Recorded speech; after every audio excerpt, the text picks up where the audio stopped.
Sponzoři pořadu jsou váš partner v dopravě, Spektrum Lak, Intermedical, vaše pomoc ke zdraví a spokojenosti, Hotel Lesná, vaše oáza relaxu, pokoje a gastronomie v Tatrách.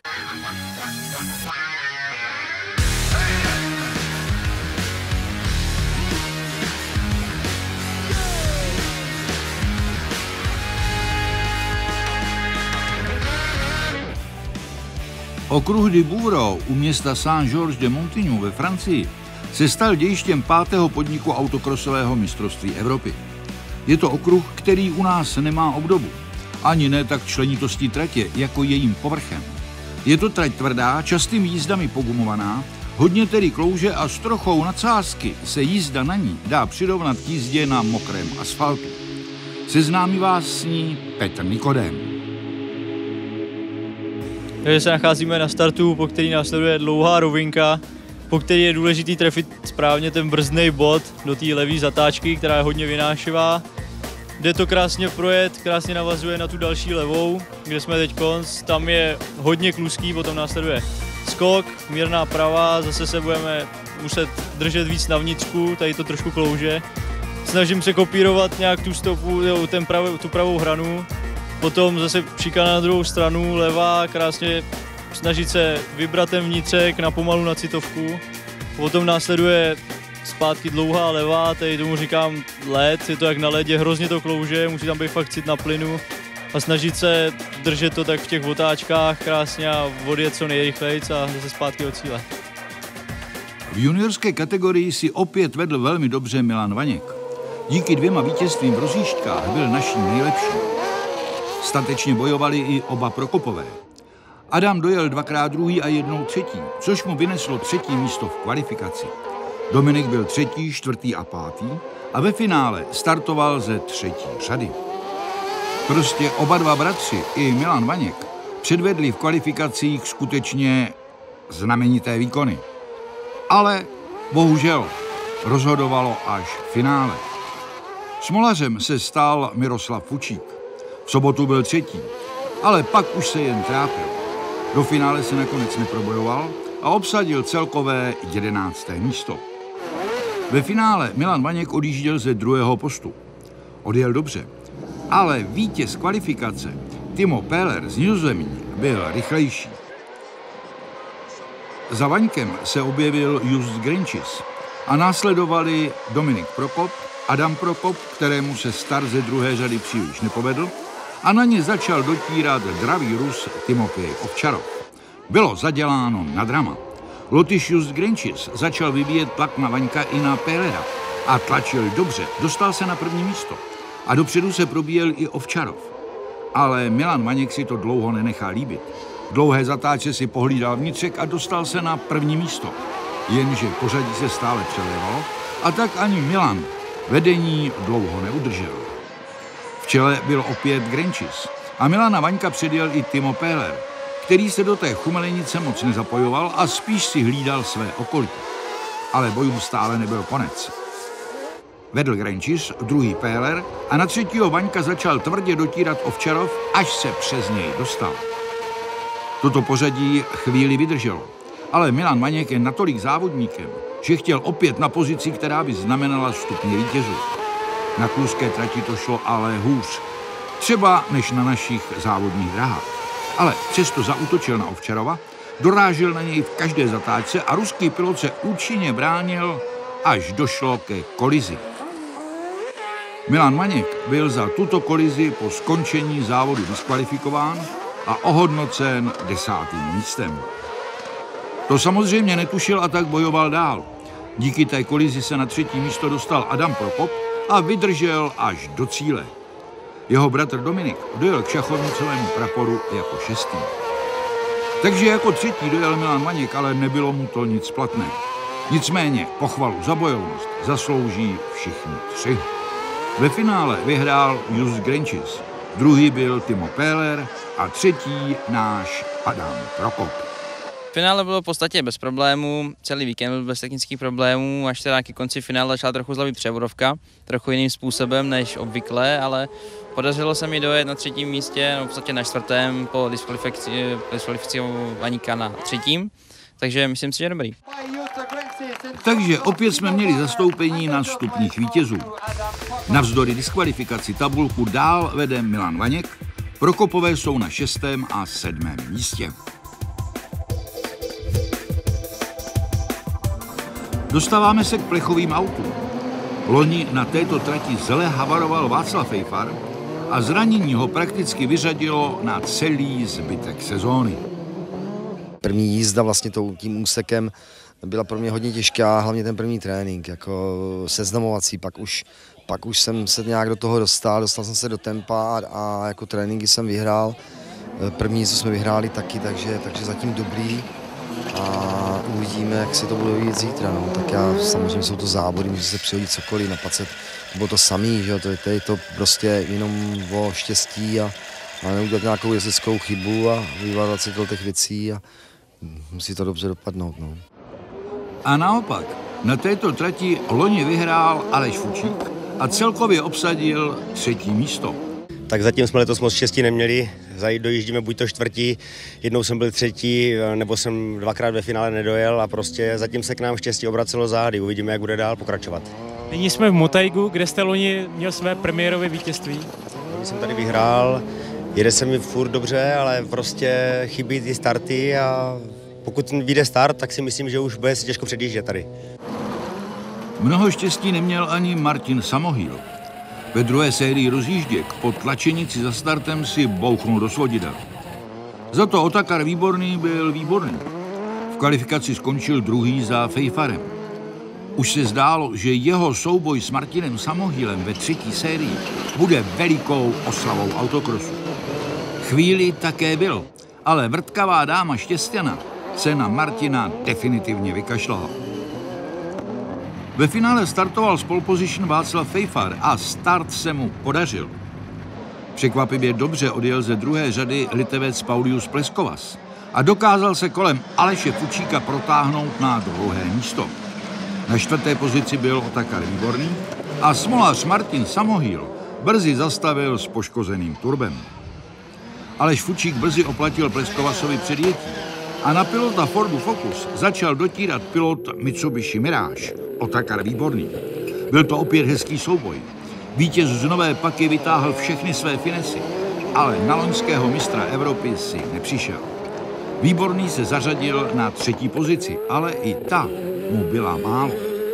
2 vozy Škoda Fabia před ním a navíc z jedné stáje, to byl pro Otakara báječný doping.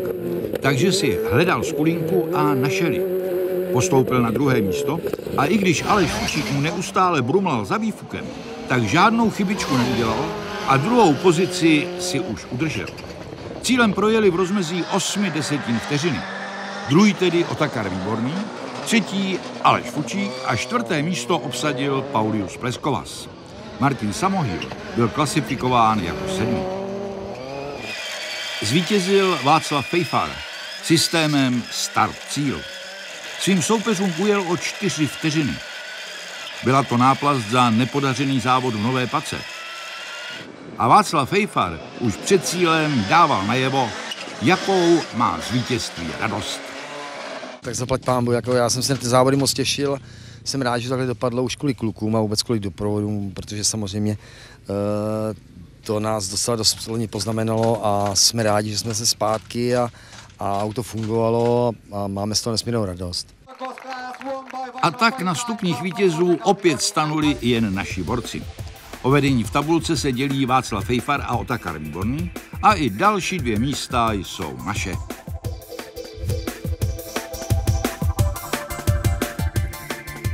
V kategorii Bugin do 1600 kubíků k rozjížďkám nastoupilo celkem 38 borců. Převahu měli domácí Francouzi, hlavně se stroji od Paula Peterse. Z našich borců se do semifinále probil Vít Nosálek.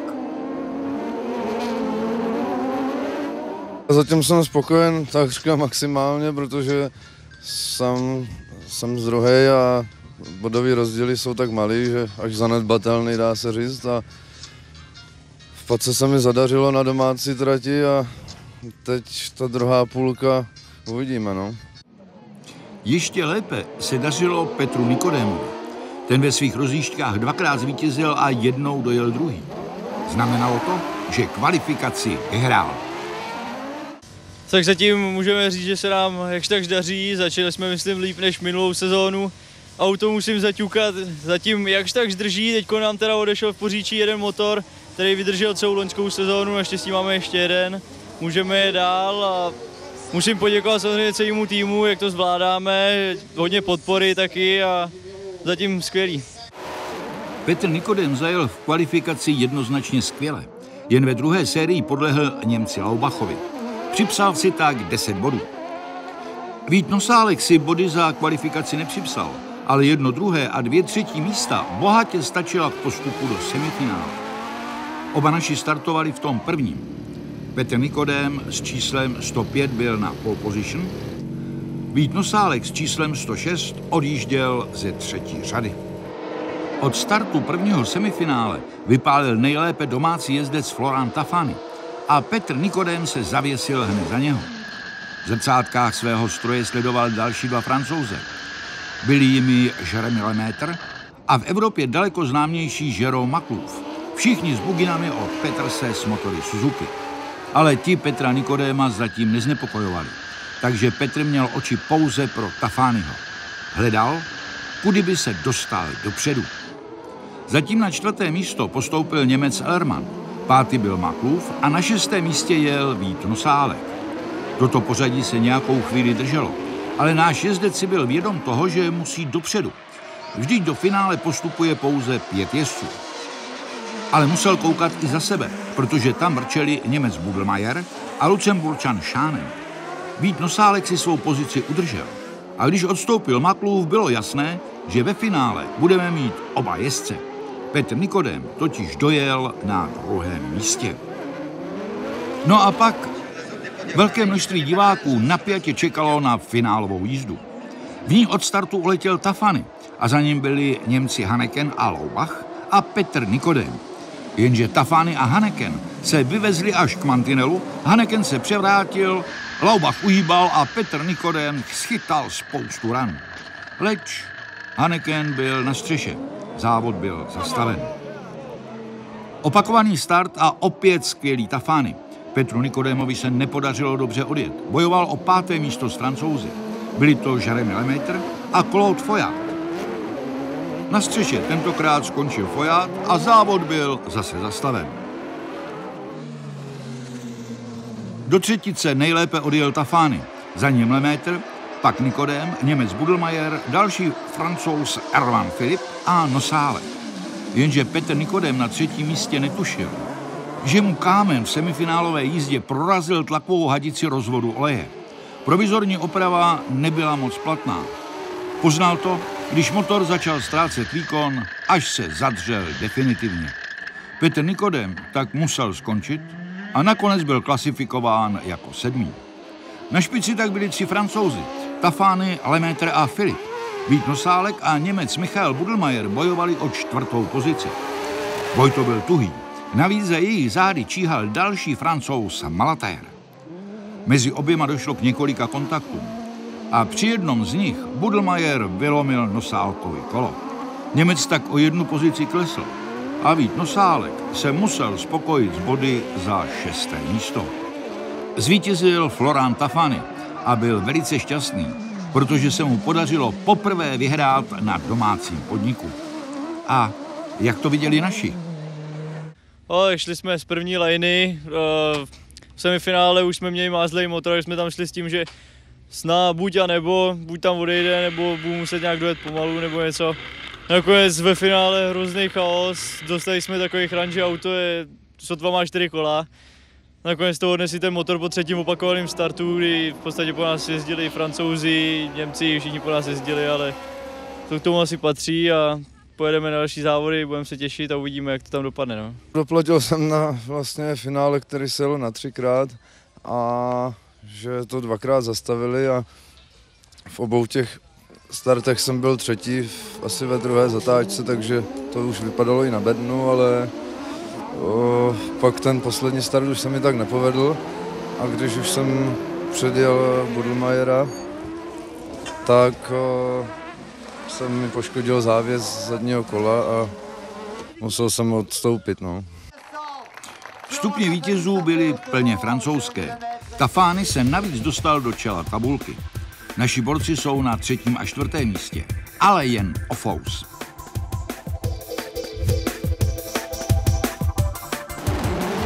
V kategorii Superbugy startovalo plných 45 bugin. Po svém návratu na závodní dráhy se v ní postupně rozjíždí Petr Bartoš se strojem Petra Turka. Jak je se současným vývojem spokojený? Tak jako určitě spokojený být nemůžu, když ze všech závodů, co jsme absolvovali, jsme byli jenom jednou ve finále v evropském závodě, takže spokojený nejsem. Má to spousta atributů, proč se to stalo nebo nestalo, my to víme, ale určitě spokojený zatím nejsem. Ve Francii se našim nedařilo. Nikdo si nepřipsal body za kvalifikaci. Znojemský Boris Vaculík byl se 2. a 2 třetími místy z našich nejlepších. Celkově 11. 12. byl Radek Jordák z Českého Brodu. V rozjížďkách dojel na 2., 4. a 3. místě. Také on měl problémy s trakcí na kluské dráze. Celkově 13. byl v kvalifikaci Jakub Kubíček z Rakovníka. Dojel 4. v jízdě, kde startovali 4 naši jezdci a pak byl 2krát 3. Zdánlivě dobré umístění, ale v každé rundě se jelo 5 jízd, tedy bylo 5 vítězů. Mladoboleslavský Petr Bartoš skončil celkově 17. když ve 3. sérii zajel 2. místo a 2krát byl 5. Jednoduché to neměl ani kladenský Jaroslav Hošek. V kvalifikaci obsadil 19. pozici po 2 čtvrtých a 1. 5. místě. No, nebyla to žádná sláva, ale všichni naši borci se dostali do semifinále. V tom prvním jeli ze 3. řady Boris Vaculík a Jakub Kubíček. Z poslední pak Petr Bartoš a Jaroslav Hošek. Po startu vypálili Nizozemec Bartelen, Lotyši Grenčis a Box, dál domácí Anakleto a Foját a Němec Hinenkamp. Naši jeli vzadu. Pořadí Kubíček, Vaculík, Bartoš a Hošek. Snažili se seč mohli, ale při současné vyrovnanosti se předjíždí velice těžko a navíc domácí jezdci to na této formulové trati znamenitě uměli. Také měli vhodnější pneumatiky, protože povrchy francouzských tratí si jsou všude podobné. Takže naše čtveřice v tom bruslila, jak jen mohla. Ale k postupovým místům do finále bylo stále daleko. O tom, jak to bylo složité pro borce z centra Evropy, svědčí i to, že se marně snažil i ostřílený Němec Hinenkamp. No, přes všechnu snahu z našich nepostoupil ani jeden. Jako by se všechno spiklo. V prvním semifinále obsadili 7. až 10. místo, když nikdo neodstoupil a všichni měli plný počet kol. Nakonec v součtu obou semifinále bral Jakub Kubíček body za 13. místo, Petr Bartoš za 16., Boris Vaculík za 17. a Jaroslav Hošek za 20. Ale ve hře jsme měli ještě jedno želízko. Ve druhém semifinále startoval Radek Jordák. Vedl Němec Štube a za ním byli Francouzi Busset, Dufour, Bonhomme a na 5. postupovém místě byl Radek Jordák. To trvalo až do posledního kola, kdy Jordákova bugy šla do hodin a Radka předjel Francouz Moulinev. Tak se stalo, že poprvé v historii evropského autokrosu jsme neměli ve finále velkých bugin svého zástupce. Radek Jordák se nakonec musel spokojit s body za 15. pozici. Ve finále nejlépe odstartoval Bartelen z Nizozemska. Za ním byli Němec Štube, Lotyš Grenčis a domácí Busset a Anakleto. Jenže Bartelen měl problémy. Grenčis předjel Štubeho a na něj se dotáhl Anakleto. Ve vzájemném tvrdém souboji Anakleto chtěl přece doma vyhrát, tak měli vzájemnou kolizi a bugina loňského mistra Evropy vzlétla do 3 salt. Byl to opravdu ošklivý moment. Štube dál nejel, ale zdravotně je v pořádku. Závod byl pochopitelně zastaven. Opakovaný start už podobný vzruch nepřinesl. Po dobrém výkonu v něm zvítězil lotyšský jezdec Ervin Grenčis. Super den a super víkend pro můj tým, pro všech nás i pro mě dvakrát, trikrát eta, потому что s synami vyhrali první raz. Takže stupně vítězů si Grenčis užíval. Vždyť vyhrál nejenom on, ale v juniorkách i jeho syn. A Grenčis je navíc v tabulce nyní druhý za Štubem. Naši nejlepší jsou na 6. a 7. místě.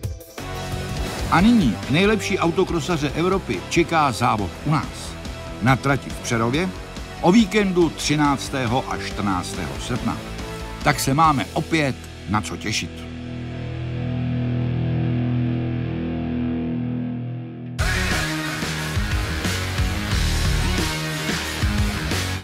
Sponzoři pořadu jsou váš partner v dopravě, Spektrum Lak, Intermedical, vaše pomoc ke zdraví a spokojenosti, Hotel Lesná, vaše oáza relaxu, pokoje a gastronomie v Tatrách.